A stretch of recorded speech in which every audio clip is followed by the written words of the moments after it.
Hello hello tout le monde, c'est Petit Suisse à bicyclette, j'espère que vous allez bien. Je vous retrouve ici sur la montée de Villars durant le Tour de Suisse féminin pour vous faire découvrir toutes ces coureuses.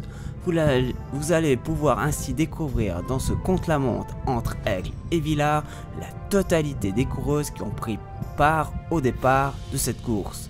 Oui, je sais, cela fait un certain temps que le Tour de Suisse est terminé, mais il m'a fallu de nombreuses heures de travail pour découper toutes les vidéos, repérer toutes les coureuses et effectuer ainsi le montage tout en vous présentant toutes ces demoiselles avec leur numéro de dossard, leur nom, leur temps durant ce contre-la-montre ainsi que leur classement sur ce chrono et pour finir pour les 10 meilleurs, leur classement général final. Malheureusement pour vous proposer ce petit bout de montée, il m'a fallu plusieurs caméras qui ont tourné non-stop pendant plusieurs heures. À l'arrivée des dernières coureuses, j'ai été contraint de les éteindre, les batteries étant quasiment arrivées au bout. Nous allons ainsi avoir bien moins d'images des 10 dernières coureuses. Pour autant, nous ne manquerons pas le passage des 3 premières de la course de la veille. Si j'ai encore perdu du temps, c'est aussi à cause de la Coupe du Monde à Crans-Montana, qui se déroulait le week-end suivant. Ainsi, je vous ai proposé le plus rapidement possible de nombreuses vidéos de la Coupe du Monde de XCC et XCO à Crans-Montana, et cela avec des images inédites que vous ne pouvez retrouver nulle part ailleurs. Autant dire que cela m'a aussi demandé beaucoup d'heures de travail, et cela n'a que fait de retarder cette vidéo. Il est certain que cette vidéo ne fera pas beaucoup de vues, alors il n'y a rien de sensationnel, même si j'ai fait un petit effort sur le titre. Malgré tout, je prends toujours du plaisir à mettre en lumière toutes ces coureuses qui bien souvent on ne voit pas assez, mais qui ont le mérite de faire aussi la course. Je tiens à préciser que certaines coureuses n'ont pas effectué le chrono à fond, que d'autres ne sont pas forcément des grimpeuses et que certaines équipes ne sont pas dans le World Tour. C'est pourquoi il peut avoir de gros écarts. Pour autant, même la dernière de ce contre-la-montre n'a pas démérité. Je m'excuse aussi si parfois la qualité de l'image n'est pas exceptionnelle, parfois c'est dû à la luminosité, mais aussi au fait que l'Insta360 n'est pas une image parfaitement nette, surtout quand on augmente le champ de vision. Les bords ont tendance à être un peu flous, mais bon, on ne peut pas tout avoir. Parfois j'ai complètement loupé mes photos, celles-là vous ne les verrez pas. Alors d'autres fois j'ai essayé des prises de vue un peu plus artistiques, mais comme je ne suis pas photographe de base et que mon matériel est assez basique, ce ne sera pas des images extraordinaires, et j'espère que vous ne m'en tiendrez pas trop rigueur. Malgré tout, j'espère que vous prendrez du plaisir à voir cette vidéo pour tous ceux et celles qui la regarderont jusqu'au bout. Il faut savoir que je suis arrivé à vélo sans aucun doute un peu trop tôt, puisqu'à 9h30 j'étais déjà sur ce petit bout de montée. Pour le plaisir, j'ai découvert la petite route empruntée la veille par les femmes qui, pour rappel, ont effectué une boucle entre Villars et Villars en passant par le col de la Croix pour descendre sur Aigle et remonter ainsi jusqu'à Villars sans pour autant passer par Olon, mais bien par une petite route dans les vignes bien casse-pattes avec de gros pourcentage. Au lieu d'effectuer le replat pour rejoindre la route principale juste au-dessus de la sortie d'Olon, j'ai poursuivi sur une petite route plus étroite et plus pentue, tout aussi intéressante et difficile. Franchement, si le Tour de Suisse était passé par là, il n'est pas sûr que le final aurait été le même. Puisque je vais avoir le temps de vous parler tout au long de cette vidéo, qui sera parfois entrecoupée de chansons produites par mes soins et que vous pouvez retrouver prochainement sur ma chaîne Ludo ECMC, que je vous invite à découvrir si ce n'est pas déjà fait. Je vous laisse bien entendu le lien dans la description. Je vais ainsi vous parler de ce Tour de Suisse, mais aussi du Tour de France des hommes, qui est quasiment fini au moment où je vous posterai cette vidéo. Tout comme le Tour d'Italie féminin qui vient de se terminer il y a plus d'une semaine. Vous aurez ainsi un tour d'horizon global de ce que j'en ai pensé. Comme nous sommes bien entendu avec ces dames, nous parlerons aussi du Tour de France féminin qui partira de Rotterdam le 12 août. Comme nous sommes sur le Tour de Suisse et que nous voyons toutes ces dames passer à tour de rôle devant vos yeux, autant en profiter pour vous résumer ce Tour de Suisse, autant chez les hommes que chez les dames, pour tous ceux et celles qui ne l'auraient pas vu. Lors de la première étape entre Villars et Villars, exactement le même parcours emprunté par celui des hommes, à la seule différence que ces dames avaient droit à un seul tour au lieu de 2 pour les hommes. Franchement, je vois pas trop l'intérêt d'augmenter la distance pour les hommes. De toute façon, le résultat aurait été sans doute le même. Enfin, peut-être, avec des écarts moins importants. Enfin, nous ne le saurons jamais. Ces dames sont parties dans la fraîcheur du matin depuis Villars pour passer le col de la Croix, une montée qui s'est faite sur un bon rythme. Personne ne semblait vouloir attaquer sur cette course qui au final allait se résumer à une course de côte. Malgré tout, Élise Chabet décide de passer à l'attaque à quelques mètres du sommet. Elle semble particulièrement intéressée par la victoire d'étape et le maillot de la montagne. Je ne doute pas qu'elle aurait espéré voir d'autres creuses lui prendre sa roue. Malheureusement, elle va se retrouver seule au sommet. Durant la longue descente jusqu'à Aigle, elle va parvenir à gagner du temps. Derrière, une coureuse de la SD Works va partir en chasse-patate sans pour autant parvenir à revenir sur Élise durant le long plat jusqu'à B. Elle va même commencer à perdre du temps dans la montée, obligeant l'équipe de Demi Vollering à se mettre à la planche alors que ce n'était pas vraiment à cette équipe de travailler pour revenir sur Élise Chabet. Vollering devait se sentir forte puisqu'elle a fait rouler son équipe. Comme tout le monde le sait, Demi Vollering est une redoutable grimpeuse. Ainsi, elles vont revenir gentiment sur Élise Chabet, dont l'avance fond comme neige au soleil. Alors que nous sommes à peu près dans ce secteur, c'est bien Gaia Realini, la coureuse de Lidl Trek, qui va passer à l'attaque. Une attaque franche qui va faire craquer quasiment la totalité du peloton, sauf Demi Vollering. Realini a sans aucun doute commis une grosse erreur tactique en embarquant avec elle Demi Vollering sur son porte-bagages, surtout que sa leader Elsa Longo Borghini se trouvait juste derrière, à quelques longueurs. Pour moi, il est clair que si elle cherchait à remporter l'étape, elle aurait dû laisser travailler beaucoup plus Demi et surtout ne plus passer de relais aussi francs qui lui ont permis de revenir certes rapidement sur Élise, qui malgré le fait que les deux coureuses sont revenues sur elle avant le passage des points de la montagne, eh bien elle est quand même parvenue à les prendre avec un petit sprint. Finalement, Realini, qui s'est beaucoup trop employé pour revenir sur Élise, va se faire tout simplement contrer par une Hollandaise bien plus forte et maligne qu'elle. C'est ainsi que Demi Vollering remporte cette première étape devant Realini et Élise Chabet, qui réalise une belle 3e place malgré une longue échappée. Le lendemain, c'est un contre-la-montre qui attend ces dames entre Aigle et Villars, à la seule différence que cette fois, elles passeront par Olon, sinon la montée est quasiment identique à la veille. On peut le dire que c'est un contre-la-montre en côte, et les purs spécialistes de la discipline ne sont pas vraiment avantagés. Même si le début est pratiquement plat, la seconde partie n'est qu'une longue et difficile montée. D'ailleurs, de nombreuses coureuses vont prendre le départ avec un vélo classique, alors que les favorites et les purs spécialistes vont attaquer les premiers kilomètres avec un vélo de contre-la-montre. Nous noterons qu'une seule coureuse a fait la totalité avec un vélo de contre-la-montre, et ce n'est autre que la championne de Suisse que vous allez pouvoir découvrir dans plusieurs minutes. C'est sans grande surprise que nous retrouvons Demi Vollering en tête de ce contre-la-montre.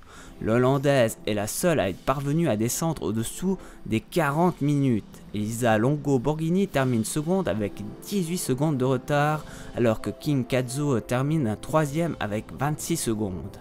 La 3e étape, sans aucun doute l'une des étapes les plus passionnantes, alors que sur le papier il s'agissait d'une simple boucle avec deux petits radars. Mais ce n'est pas le parcours qui a rendu la course intéressante, mais bien les coureuses. Puisque ce n'est autre que la jeune coureuse australienne Neve Bradbury, accompagnée de sa coéquipière Katarzyna Niewiadoma et de plusieurs autres coureuses qui vont prendre une échappée. Derrière, Demi Vollering va se retrouver rapidement seule dans les montées. Il faut dire que la plupart de ses coéquipières sont plus de grandes rouleuses que de vraies grimpeuses. Ainsi, dans le final, elle va devoir prendre la chasse à son compte, car Neve Bradbury pourrait bien lui prendre le maillot si elle la laisse filer. Dans cette course-poursuite sur l'équipe Canyon SRAM, elle comptait avoir le soutien de la Lidl Trek, plutôt en force avec 2 coureuses 2e et 3e du général. Et en plus, Realini portait le maillot blanc de la meilleure jeune, une place qu'elle allait perdre si elle ne réagissait pas. Demi a été la première surprise du fait qu'elle décide de ne pas rouler avec elle. Même Realini était d'avis de rouler, surtout qu'elle risquait de perdre sa 2e place au classement, tout comme son maillot blanc. Pour une fois, c'est bien l'équipe qui a décidé de ne pas rouler. Le but sans doute était cette fois de faire travailler Demi pour essayer de la fatiguer et pourquoi pas de la contrer par la suite. Seul Kim Kazo a contribué à la poursuite et finalement c'est un magnifique doublé pour l'équipe Canyon SRAM. En grande dame de ce sport, Katarzyna Niewiadoma, qui a joué souvent placée mais qui n'a pas remporté beaucoup de victoires dans sa carrière, laisse malgré tout sa jeune équipière remporter sa toute première victoire sur le World Tour. Ainsi, Neve Bradbury, avec cette victoire, prend la 2e place du général au nez à la barbe des 2 coureuses de la Lidl Trek, qui ont suivi à la lettre les directives de leur team, qui n'a malheureusement pas été la bonne. Puisqu'en plus de perdre leur place au général, elles ne sont pas parvenues à prendre du temps à Demi-Vollering. Grâce à ces écarts encore faibles, nous aurons droit à une dernière étape somptueuse, puisque dans le final, après avoir repris l'échappée, ce n'est pas moins d'une 20aine d'attaques auxquelles nous allons avoir droit.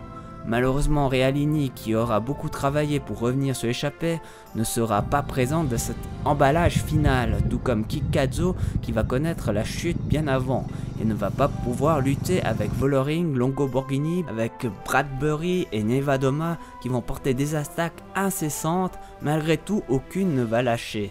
Et finalement, c'est Vollering qui l'emporte au sprint devant Elisa Longo Borghini et Bradbury.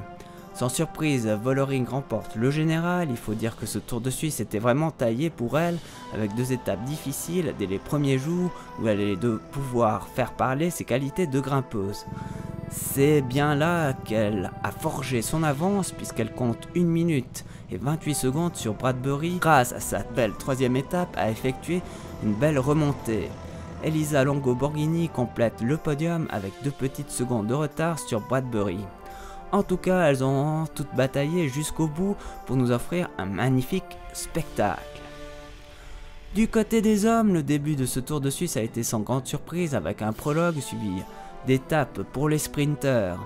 C'est bien à partir de la 4e étape que les choses sérieuses ont véritablement commencé, avec une échappée de plusieurs coureurs qui auront tenu tête au peloton des favoris.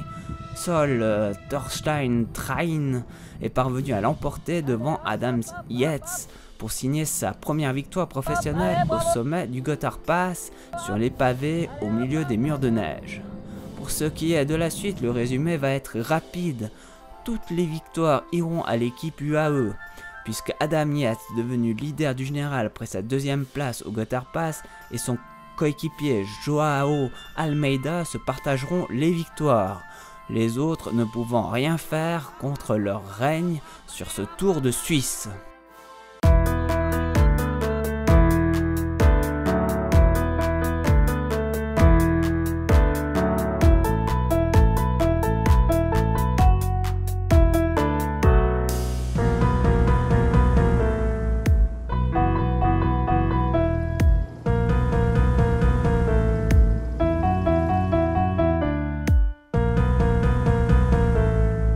Qu'est-ce que t'as encore sniffé?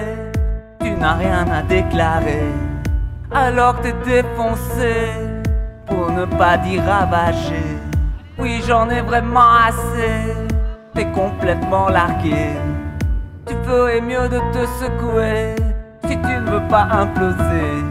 J'en ai marre de tes bêtises, je ne veux plus t'écouter.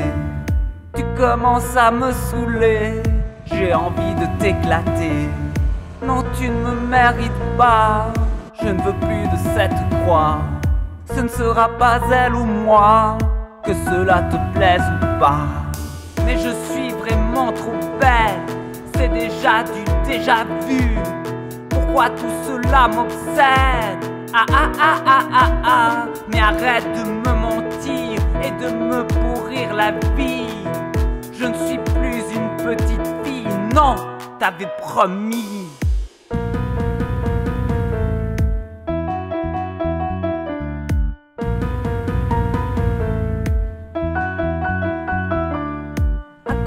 toi j'ai pas d'amis, tu rends ma vie impossible. Tu réponds pas au téléphone, tu préfères moi ou la drogue. À moins que ce soit l'alcool. Si je n'avais qu'un seul souhait, c'est de te faire disparaître et plus me soucier de toi. Mais je suis vraiment trop bête, c'est déjà du déjà vu. Pourquoi tout cela m'obsède? Ah ah ah ah ah ah. Mais arrête de me mentir et de me pourrir la vie. Je ne suis plus une petite fille, non, t'avais promis. C'est déjà du déjà vu. C'est déjà du déjà vu. C'est déjà du déjà vu. C'est déjà du déjà vu. C'est déjà du déjà vu. C'est déjà du déjà vu. C'est déjà du déjà vu. Quand je te vois, j'ai vraiment honte de toi. J'aurais tant voulu d'une autre mère que toi. C'est déjà du déjà vu. C'est déjà du déjà vu. C'est déjà du déjà vu.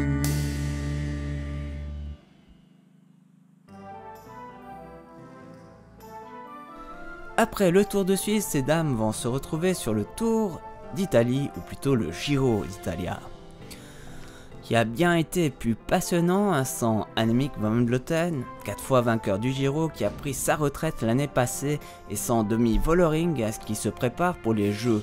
Et dans le fond, ce n'est pas si mal, car encore une fois, la course pour la victoire au général a été passionnante, et cela jusqu'à la dernière étape, ce qui n'est plus vraiment le cas sur le Tour de France, où les deux extraterrestres, dont l'un a outrageusement remporté un Tour d'Italie, et semble se diriger vers le même scénario pour ce Tour de France, à se demander s'il ne pourrait pas enchaîner un Tour d'Espagne, tellement cela semble facile pour lui. Quant au second, il est tout autant surprenant, amoindri à cause de sa chute, qu'il a tenu loin de son vélo durant plusieurs mois, parvient malgré tout à dominer tous les autres leaders, sauf Remco Evenepoel semble tenir le coup, mais tout cela ce sera pour plus tard, car c'est bien sur le Tour d'Italie de ces dames que nous allons pouvoir nous exprimer avec un regard bien plus enthousiasme et passionnant. Le Tour d'Italie commence par un contre-la-montre de 15,7 km du côté de Brescia, avec un départ technique, puis de longues lignes droites avant de s'enfiler dans une épingle pour un retour vers Brescia et un petit passage technique avant la ligne d'arrivée. Cela favorise bien entendu les spécialistes du contre-la-montre ainsi que les meilleures rouleuses du peloton, ce qui n'était pas forcément le cas sur ce contre-la-montre du Tour de Suisse où les grimpeuses ont été un peu plus à la fête. Il en faut un peu pour tout le monde, et si les meilleures grimpeuses sont désavantagées en ce début de Giro d'Italia, elles vont rapidement pouvoir s'exprimer dans les prochains jours avec des arrivées au sommet, avec des montées parfois courtes et d'autres fois des montées plus longues, et ainsi contenter tout le monde. Sur ce Giro, de nombreuses coureuses ne sont pas présentes, car beaucoup sont en préparation pour les Jeux Olympiques. Nous noterons tout de même la présence de Lotte Kopecky. Personnellement, j'ai été surprise de la voir, surtout qu'elle courra autant sur la piste que sur la route durant ces Jeux. Même si elle est très forte, j'ai peur qu'à vouloir courir trop de lièvres à la fois, elle risque de revenir sans aucune breloque. Comme elle a un tempérament de championne, le fait de beaucoup courir ne va pas forcément la désavantager. Elle n'est pas du genre à rester à rien faire, elle termine d'ailleurs 5ème de ce contre-la-montre à 25 secondes de la première. Je note aussi la belle 6ème place de Helena Hartmann, la championne de Suisse, que vous allez pouvoir découvrir dans cette vidéo comme je l'ai déjà dit précédemment, elle qui est la seule à avoir parcouru la totalité de ce contre-la-montre de ce Tour de Suisse avec un vélo typé pour cet exercice, alors que toutes les autres ont changé de vélo. Et comme quoi le travail paye, puisqu'elle termine à 28 secondes de la leader et à 3 petites secondes de Lotte Kopecky. À la 4ème place, on retrouve Jek Neuschnen, je ne sais pas si je l'ai prononcé correctement, Puis troisième, Brody Chapman. Deuxième, Grace Brown, qui pour une petite seconde n'est pas parvenue à l'emporter devant une Elisa Longo Borghini bien motivée à gagner ce Giro d'Italia féminin et qui a tout donné dans ce contre-la-montre. Nous noterons que les 10 premières se tiennent dans un mouchoir de poche moins de 40 secondes. Elisa n'a pu retenir ses larmes au passage de la dernière concurrente, heureuse et soulagée à la fois d'avoir remporté cette première étape et de pouvoir enfiler ce magnifique maillot rose qui lui va si bien. La deuxième étape entre Sirmione et Volta Montavana est un profil plutôt plat et sans aucun doute réservé aux sprinteuses. Même s'il y a eu quelques chutes, cela n'a rien changé au dénouement de cette course où les sprinteuses allaient pouvoir exprimer leur plein potentiel. Si la Ceratisic a bien mené sa barque, cette sprinteuse Mylène de Soate a sans doute été lâchée beaucoup trop loin de la ligne d'arrivée, l'obligeant à démarrer son sprint beaucoup trop tôt pour finalement se faire déborder bien avant la ligne. C'est bien Chiara Consoni qui exulte sur la ligne devant Lotte Kopecky et Elisa Balsamo. Quant à Longo Borghini, elle conserve son maillot rose mais perd quelques précieuses secondes face à Lotte Kopecky qui gagne du temps grâce à ce seconde place. La troisième étape entre Sabianetta et Taotoano est relativement plate sur ses 100 premiers kilomètres. Les 12 derniers kilomètres à 5% va rendre la course un peu plus trépidante dans son final. Une échappée s'est formée avec plusieurs coureuses qui comptent encore une belle avance avant la bosse finale. Dans le peloton, personne ne semble vouloir prendre la course à son compte, au point que l'échappée ne perd pratiquement pas de temps. Finalement, c'est la Canyon SRAM qui va effectuer une bonne partie du travail en ce début de montée, avec Elise Chabet qui va se mettre à la planche. L'échappée sera reprise, il y aura quelques tentatives d'attaque, malheureusement toutes infructueuses. C'est bien dans les derniers kilomètres que Niam Fisher Black va porter une attaque franche et décisive. Elle semblait avoir de très bonnes jambes dans cette montée, personne n'est parvenu à prendre la roue de la néo-zélandaise qui va parvenir à garder 6 petites secondes sur sa coéquipière Lotte Kopecky. Juliette Labouze et Elisa Longo Borghini qui égarent quelques secondes de bonification permettent tant à Lotte Kopecky de se rapprocher tout doucement mais sûrement. La quatrième étape entre Imola et Urbino propose plus de kilomètres et plus de montées avec 2 petites côtes avant d'aborder une montée finale avec un long faux plat montant, mais aussi quelques passages à 14%. Comme d'habitude, une échappée s'est formée et aux abords de la dernière montée, elle compte encore une belle avance sur le peloton. La Canadienne Clara Aymon parvient au fil des kilomètres à lâcher tous ses adversaires. À 3 km de l'arrivée, elle compte encore 1 minute d'avance sur ses poursuivantes et 2 minutes sur le peloton des favorites. Malgré tout, dans les derniers kilomètres difficiles, elle va perdre une bonne partie de son avance. Malgré tout, elle va résister pour remporter la première victoire de sa carrière sur le World Tour avec 18 secondes d'avance sur Soraya Paladin et Cecilia Ulltrup Ludwig. Même si la victoire pour le peloton n'était plus possible, Lotte Kopecky a une nouvelle fois tenté d'attaquer la leader. Malgré tout, Longo Borghini ne lâche rien et passe même devant sur la ligne. Quant à Cecilia Ulltrup Ludwig, que vous allez pouvoir voir passer sur ce Tour de Suisse, remonte à la 3e place du classement général avec 38 secondes de retard. La 5e étape entre Frontone et Folignon est une étape accidentée, mais sans réelle difficulté. Encore une fois, tout présage d'une arrivée au sprint. Le résumé va être plutôt court, puisque c'est Lotte Kopecky qui renoue avec la victoire devant Chiara Consoni et Arlinis Sierra. Au passage, elle récupère encore quelques secondes sur Longo Borghini. La 6e étape entre San Benedetto del Tronto et Chieti se veut la plus longue de ce Giro, avec pratiquement 160 km pour un dénivelé de 2000 mètres. L'arrivée se fera sur une bosse de 1 km à 7% qui pourrait bien convenir aux puncheuses. Et qui d'autre que Liane Lippert pour l'emporter sur cette montée finale. Elle qui est partie en compagnie de Ruth Edwards et d'Erika Magnaldi, qui ne va pas compter ses efforts roulant dans les montées sans demander le moindre relais. Malgré tous ses efforts, elle n'est pas parvenue à lâcher ses deux adversaires du jour qui auront mené un sprint somptueux. Liane Lippert l'emporte, mais elle pourra dire merci à Magnaldi, car sans elle, il est certain que le peloton les aurait reprises, puisque c'est Elisa Longo Borghini qui termine à 21 secondes derrière.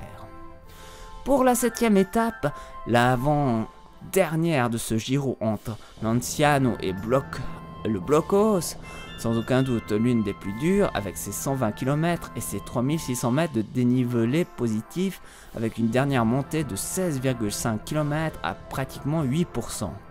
Il est certain que les leaders vont se mener la vie dure. De nombreuses coureuses vont tenter de s'échapper au début de cette longue montée. Diana Realini va effectuer un important travail pour sa leader durant cette montée, lui permettant de contrôler la course.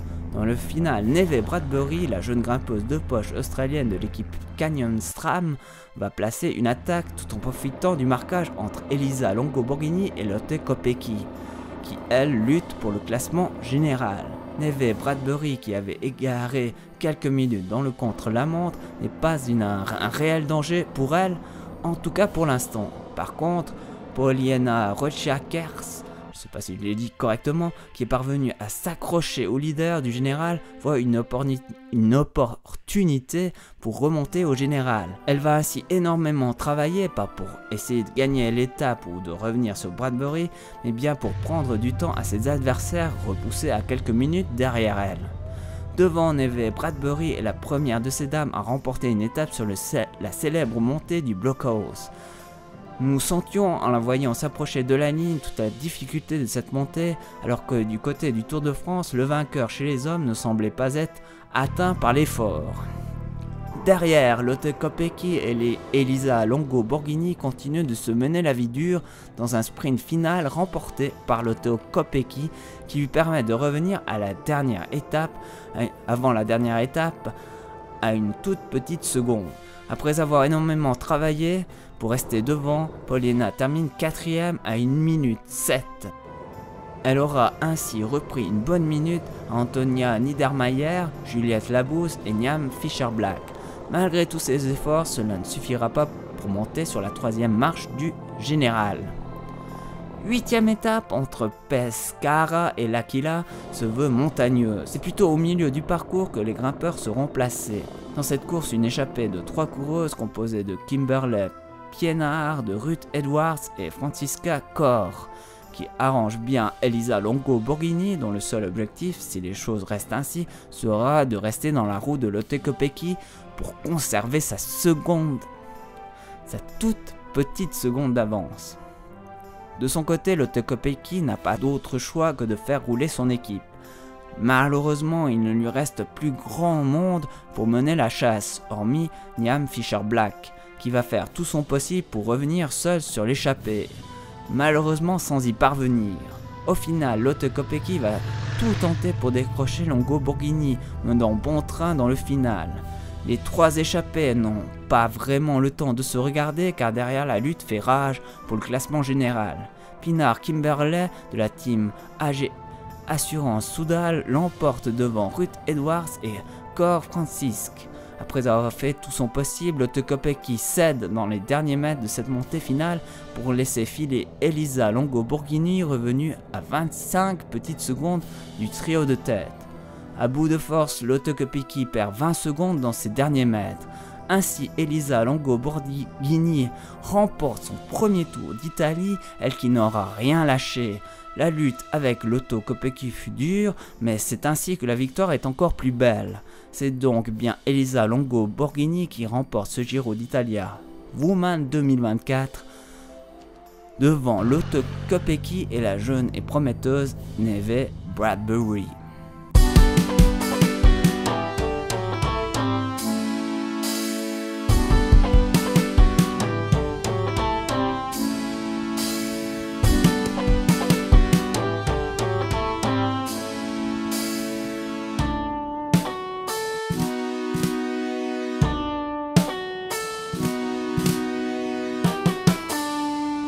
Je n'ai que des regrets, c'est vrai, de ne pas avoir fait tout ce qui me plaît.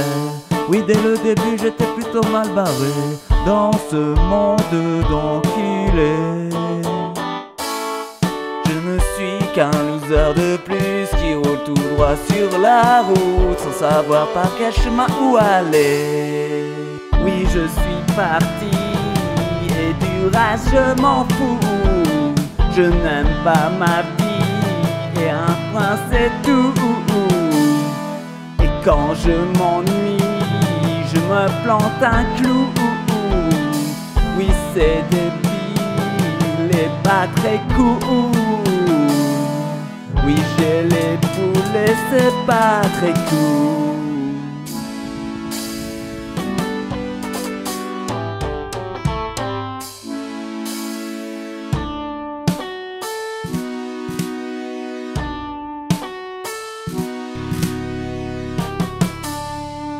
Qu'est-ce que Dieu pourrait bien faire de moi? Je ne m'aime pas et ne me comprends pas. Mais qu'est-ce qui ne va pas chez moi? Dis-moi pourquoi je suis toujours comme ça, à broyer du noir.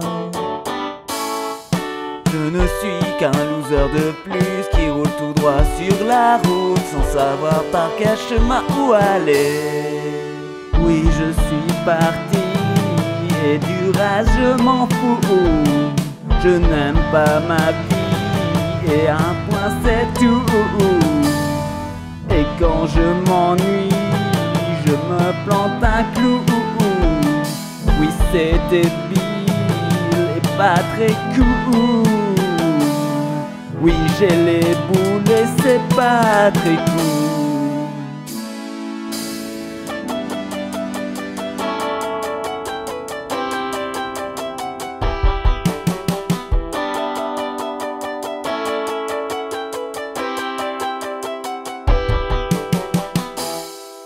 Ma vie est pourrie et c'est un tout. Et c'est un tout. Elle pourrait être cool, mais elle n'est pas cool. Non, elle n'est pas cool.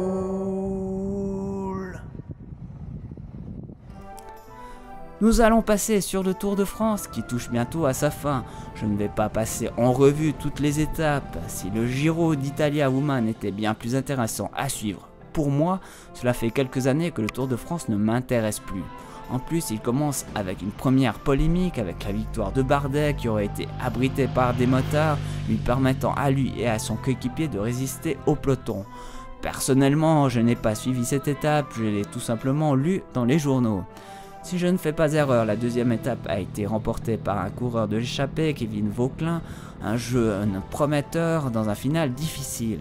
Les autres étapes étaient réservées aux sprinteurs, puis la quatrième étape, la première étape de montagne qui a vu le maillot jaune en difficulté et qui va le laisser filer au vainqueur de l'étape. Et sans réelle surprise, ce vainqueur n'est autre que Pogacar, avec quelques secondes d'avance sur les autres favoris. Cinquième étape, Mark Cavendish rentre dans l'histoire. Mais est-ce que l'histoire est vraiment aussi belle qu'on veut nous le faire entendre? Je n'en sais trop rien, nous allons directement partir à la septième étape qui est, le contre-la-montre. Lors du Tour de France, les chronos sont souvent complètement fous. Si les 4 premiers se tiennent dans une fourchette de 37 secondes, à partir de la 5e place, les spécialistes ont repoussé à la minute avec des écarts très réduits. Dans ce top 4, nous trouvons sans aucun doute les favoris de ce Tour de France. Rien d'anormal, mais le fait d'écraser tout le monde, que ce soit dans les chronos comme dans la haute montagne, cela me rappelle de bien mauvais souvenirs. Pour mémoire, les seuls à être assez forts pour dominer ces deux disciplines, pourtant diamétralement opposées, se sont tous fait prendre pour dopage. Un dopage qui a complètement disparu dans le haut niveau et pourtant ils sont encore plus rapides et plus forts que leurs prédécesseurs. Il n'y a rien à faire, le Tour de France a toujours été éclaboussé par le dopage et les substitutions. Et l'histoire nous a souvent prouvé que les coureurs sont prêts à tout pour remporter celle qui est considérée comme la plus grande course cycliste au monde. Evenepoel l'emporte avec 12 secondes devant Pogacar et Roglic, le champion olympique, a remporté le titre à Tokyo et qui m'avait bien fait rire alors que tout le monde passait la ligne d'arrivée au bout de leur vie. Roglic était prêt à partir pour un 3e tour.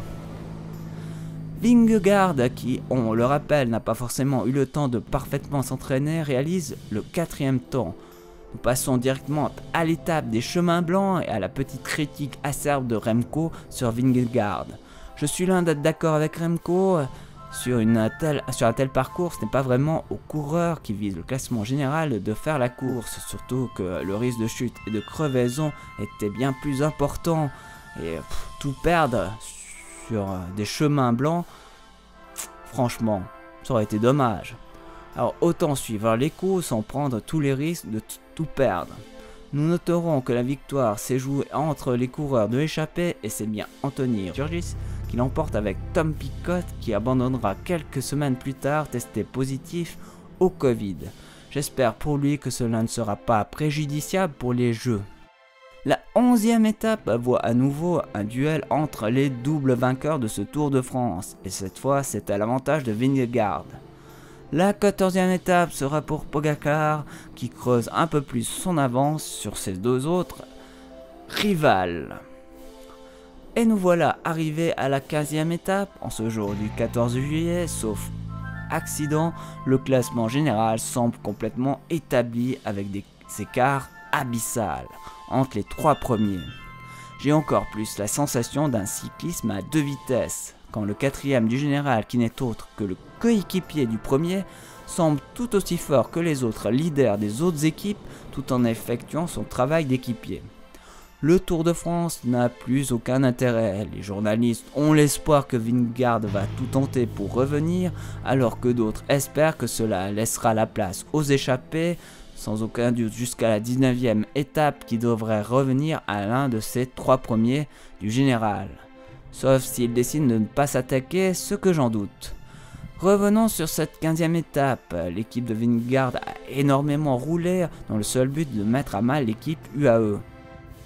Vingegaard, après la fin du relais de son dernier équipier, va passer une seule attaque et si derrière une bonne partie des coureurs semble à leur limite, seul le maillot jaune prend sa roue avec une facilité presque déconcertante. Allez voir rouler, j'ai l'impression que le vélo c'est vraiment facile. Même si Vingegaard va finir par céder, sans aucun doute dû à son manque d'entraînement. Personnellement, vu le peu de jours qu'il a eu pour revenir à son meilleur niveau de forme, il ne devrait même pas être là, mais plutôt à l'arrière du peloton. Pour ne rien gâcher, au sommet sur le replat, Pogacar va rouler quasiment à 40 km/h et franchir la ligne d'arrivée sans même être exténué. Après un tel effort, il devrait être étendu au sol à chercher son 2e souffle. J'allais oublier. Il a un tel niveau qu'il ne s'est même pas mis dans le rouge dans cette montée. Forcément avec un tel exploit puisqu'il a quand même mis une mine à tout le monde histoire de bien tuer le tour. Oui, cette fois on peut le dire, trop c'est trop. Comme à chaque fois, tout le monde commence à se poser des questions. Pogacar a 3 minutes plus rapide que Marco Pantani, le détenteur du record de cette montée qui était chargé comme jamais, avec un matériel certes moins performant et des entraînements sans aucun doute pas à la pointe. Et ce n'est pas tout, les suivants ont été tout aussi rapides que Pantani. Certains suiveurs vous diront, comme je l'ai déjà dit, oui mais c'était une autre époque, ils n'avaient pas de vélo ultra léger et aéro, ils n'étaient pas aussi bien entraînés, puis Pantani a fait le début de la montée tout seul alors que les autres ont été protégés par des équipiers. C'est toujours la même ritournelle, on ne peut pas comparer les époques, mais quand même certains coureurs se demandent pourquoi un tel niveau d'écart. Eux qui font tout autant de sacrifices, qui s'entraînent tout autant avec des vélos performants, pourquoi ne parviennent-ils même pas à s'accrocher? La réponse toute faite que l'on vous donnera, c'est que tout simplement ce sont des prodiges de leur sport, des extraterrestres aux capacités hors normes que même avec toute la meilleure volonté du monde, on ne peut pas battre. Si on fait souvent un nivellement par le bas, pourquoi ne pas faire un nivellement aussi par le haut? Un exemple simple, on pose un niveau de watts par heure, si tu es au-dessus de la limite, tu auras à faire du vélo pour le plaisir. Ainsi, nous aurons des coureurs de même niveau qui peuvent se battre de égal à égal. Mais cela n'arrivera jamais car seule la performance compte. Finalement, la question qu'on devrait se poser, c'est qui ne se dope pas? Surtout quand certains coureurs prennent des produits qui ne sont pas interdits mais qui permettent d'augmenter d'un point de vue scientifique leur capacité. Si c'est pas du dopage, c'est quoi? Il y a aussi des méthodes d'entraînement dangereuses pour la santé qui ont été mises en lumière. Mais est-ce que c'est vrai ou juste de l'intox? Ça, c'est difficile pour nous simples spectateurs de se faire une réelle opinion. La grosse étape de montagne à Isola 2000 s'est terminée sans surprise avec une victoire de Poggi, le prodige, le surhomme, l'extraterrestre, capable de produire des voies de folie et de remporter à notre époque 2 grands tours la même année avec des écarts pharaoniques. Pour rappel, 10 minutes sur son second sur le Giro et 5 minutes sur le Tour de France alors qu'il n'est pas encore terminé. Moi j'ai tout simplement préféré abandonner le Tour de France et c'est avec hâte que j'attends celui des dames. Même s'il est possible que le dopage soit déjà rentré dans le peloton féminin, je décèle tout de même à leur manière de courir d'un cycliste plus humain. Certes, elles font beaucoup moins d'étapes et bien moins de kilomètres, mais la course est d'autant plus belle. Je vous invite bien sûr à les suivre et à vous faire votre propre avis sur la course qui débutera à Rotterdam le lundi 12 août pour 3 jours en Hollande avec des parties sur la Belgique et pour terminer avec 2 grosses étapes qui conduira ces dames au Grand Bornand puis pour la dernière étape à l'Alpe d'Huez. Demi Vollering, si elle ne ressort pas trop épuisée des jeux, pourrait très bien l'emporter pour la 2e année consécutive. Mais attention, il est possible que son équipe ne soit pas aussi forte et cela pourrait laisser de la place pour les autres prétendantes. En tout cas, je suis impatient d'y être. Moi je vous remercie de m'avoir suivi et je vous dis à très vite pour de nouvelles vidéos qui viendront fin septembre comme vous le savez si vous me suivez depuis longtemps. Je serai en plein tournage durant le mois d'août et ainsi que le mois de septembre. Il y aura peut-être quelques exclusivités. Pour l'instant, je n'en sais encore trop rien. Moi, je vous dis d'ici là, portez-vous bien, roulez bien. Et je vous laisse avec ces dames pour vivre le final. Allez, salut, bye bye!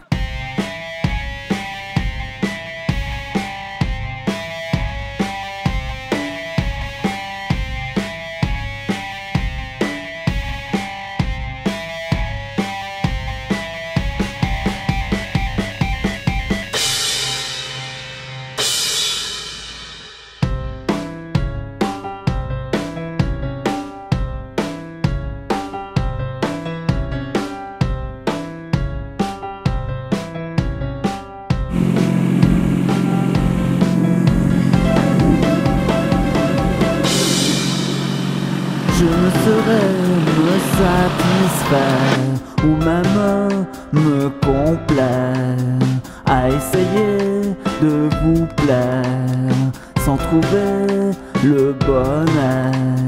Je suis qu'une idiote qui court après le bonheur.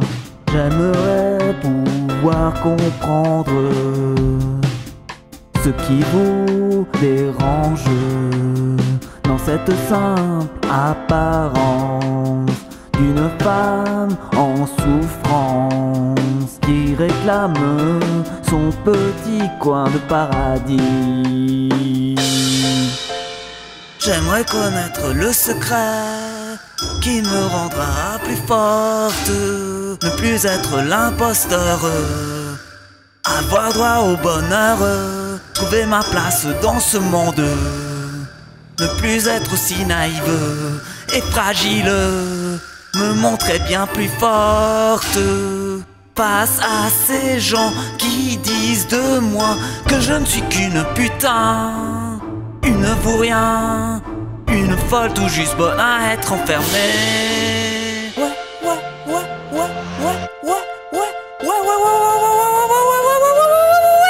Oh oui c'est vrai, j'ai des tocs et je suis dépressive.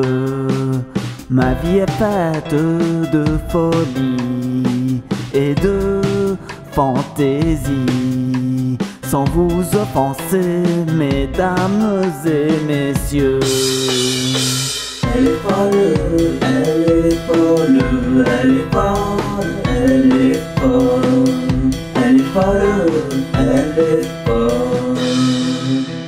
Et je me noie dans le chagrin d'une vie misérable, d'un enfant stigmatisé et abusé, que l'on ne cherche qu'à mépriser, et vous n'avez rien fait. Ouais.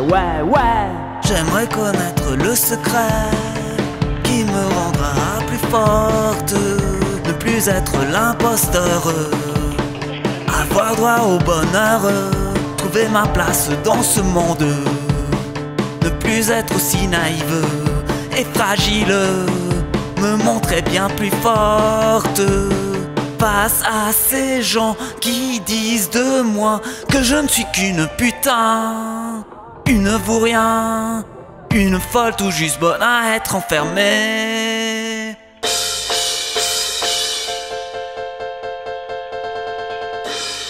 Je ne demande pas grand chose, juste que l'on ose me donner un plus beau rôle. Je ne veux plus avoir mal, être une femme normale à qui l'on donnera le droit de faire ce qui lui plaît.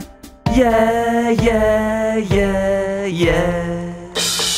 J'aimerais connaître le secret qui me rendra plus forte, ne plus être l'imposteur, avoir droit au bonheur, trouver ma place dans ce monde, ne plus être aussi naïve et fragile, me montrer bien plus forte face à ces gens qui disent de moi que je ne suis qu'une putain, une vaurien, une folle tout juste bonne à être enfermée.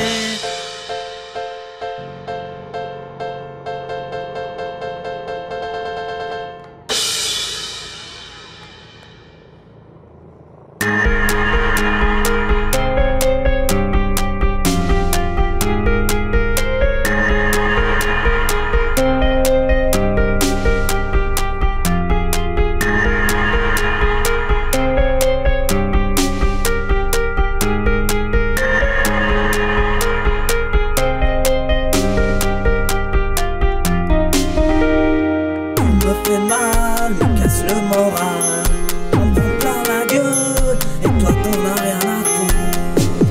Qu'est-ce que tu veux que je te dise? Tu trouves ça normal de me faire voir les étoiles, comme si j'étais ta chose, ta chose, ta chose. Je n'ai plus rien à te prouver, tu sais, depuis le temps, plus rien ne m'effraie. Je connais tous tes démons et tes secrets. Il faut bien qu'un jour tu paies pour tout ce que tu m'as fait. J'avais hâte de retrouver ma musique pour m'évader de l'enfer dans lequel tu m'as plongé. Tu me fais mal, me casse le moral, j'en prends plein la gueule, et toi t'en as rien à foutre. Qu'est-ce que tu veux que je te dise? Tu trouves ça normal, me faire voir les étoiles, comme si j'étais ta chose, ta chose, ta chose. Laisse-moi faire mes propres choix, vivre avec les autres, suivre ma propre voie. Je me défendrai, je m'échapperai de cette prison où tu m'as enfermé. Je n'ai qu'un rêve, et c'est de faire ma propre musique pour oublier, tout oublier, le mal que tu m'as fait. Tu me fais mal, me casse le moral, on me prend plein la gueule, et toi t'en as rien à foutre. Qu'est-ce que tu veux que je te dise? Tu trouves ça normal de me faire voir les étoiles, comme si j'étais ta chose, ta chose, ta chose.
Bam.